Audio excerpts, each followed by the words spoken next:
You just don't know how powerful you are. And that's because you don't really know who you are.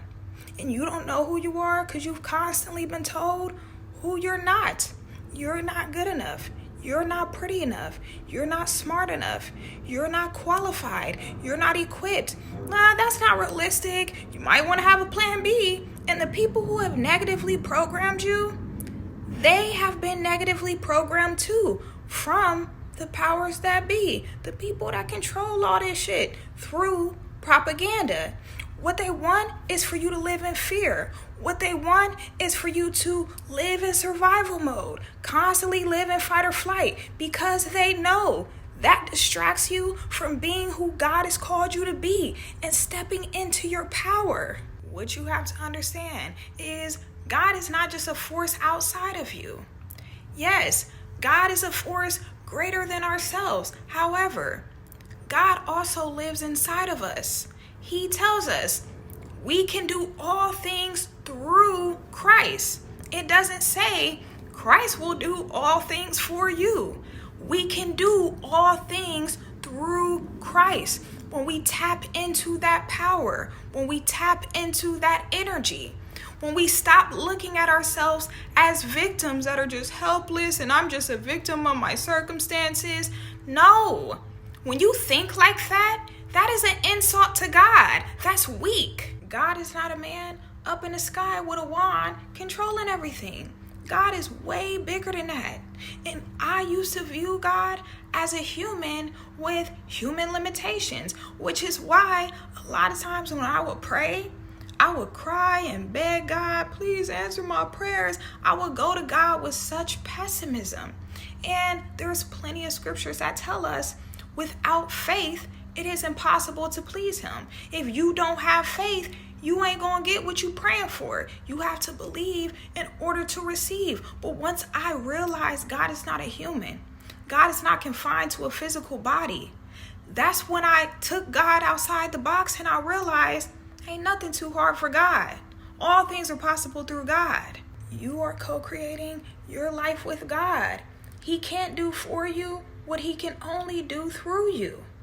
But you first have to believe. You have to have faith. If you don't have faith and you have this pessimistic, self-defeating, negative, dark outlook on life, and especially on yourself, I hate to tell you this, but your prayers are not going to get answered. There's countless of scriptures that say if you don't have faith, God's not moving. And I know a lot of people don't want to hear this because they're like, oh, well, if God loves me, he should just do it anyway. Like I said, it's a team effort. Just like you expect your boo to be faithful, God expects you to be faithful to him. And being faithful means you have faith in all circumstances. You've seen what God has done for others. Why don't you think he would do that for you? It's because subconsciously, you don't think you're worthy. You don't think you're deserving. You think that person's just special. That person's just lucky. What if that person's just walking in alignment with who God has called them to be and they just have crazy faith, which is why they receive these big blessings due to their big faith. Have you ever thought about that? And I had to realize that about myself because I used to have low self-esteem. I used to hate myself. And I used to constantly feel inferior, constantly look at other people like, oh, that person's just special. They're just lucky. And I wanted to be everybody else but me. Not realizing, Kyla, God put that power inside of you. You're just not tapping into it. And I'm not gonna lie, it takes a lot of inner work. You really have to be dedicated. You've been negatively programmed for years. It's gonna take some time for you to reprogram yourself in a positive way. So you have to be patient with yourself, but you also have to be consistent. And you have to relentlessly brainwash yourself with positivity. You have to constantly speak life into yourself. You have to be your own life coach. You have to be your own therapist. You have to be your biggest cheerleader. Nobody else is going to do that for you. You have to constantly remind yourself you are created in God's image and likeness. You are a child of God. You are worthy and deserving of everything you pray for. God did not just put you here to settle. God did not put you here to just be mediocre. God did not put you here to just exist. one of the first things you need to make a part of your daily ritual is affirmations. And I'm not gonna lie, when I first heard about affirmations, I was like, this is silly. How is me repeating something over and over gonna change anything? But it does. It changes your subconscious mind through repetition. And your subconscious mind, that's what's really running the show. And when you say these affirmations over and over again, it helps you to reprogram your subconscious, which helps you to change your perception of yourself and your perception of reality. And when you change your mentality, that's when your reality changes. You have to have an affirmation for every possible attack. When imposter syndrome tries to creep in, I have an affirmation: I am worthy and deserving.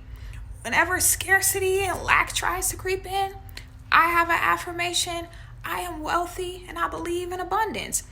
Anytime I start trying to worry and figure out how things are going to work out, I have an affirmation: I have faith in all circumstances.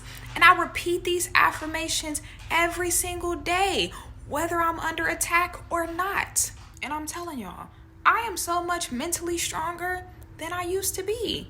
Even when I have my moments, I'm able to snap out of it very quickly because I've reprogrammed my mind. My mentality is different. I'm not just easily swayed and influenced by the enemy and his suggestions, his lies. And let me tell y'all something. Don't let people make you feel bad for wanting more or believing you're deserving and worthy of more. Because there is going to be people who look at you like, I can't believe you have the audacity to think you're worthy of that. I can't believe you have the audacity to think God is going to bless you with that. I would just look at them and say, well, I'm sorry you don't have the audacity to believe. I'm sorry you don't have the audacity to have that much faith in God. Because really, it's not about you. It's about what God can do through you. It's not about having confidence in yourself. It's really about having confidence in God, which allows you to have confidence in yourself because your confidence comes from God. I really pray you wake up to your power. I really pray you start walking in alignment with who God has called you to be. Because I'm telling you, that version of you is going to blow your mind. And all the things you've been praying for years are going to come into fruition. You just got to get in line. You just got to be obedient. But I'm telling you, the power lives inside of you. But God needs you to humble yourself before Him and to remember and remind yourself, this ain't really about me. It's about how God can use me. It's about me being a vessel. And once you let go and you surrender and you let God take over, you're going to see a power in yourself that you never knew existed. I love y'all so much. And you might not be where you want to be, but I just want you to know that I'm so proud of you. I'm so proud of how far you've come. And I just want you to know that God is always present.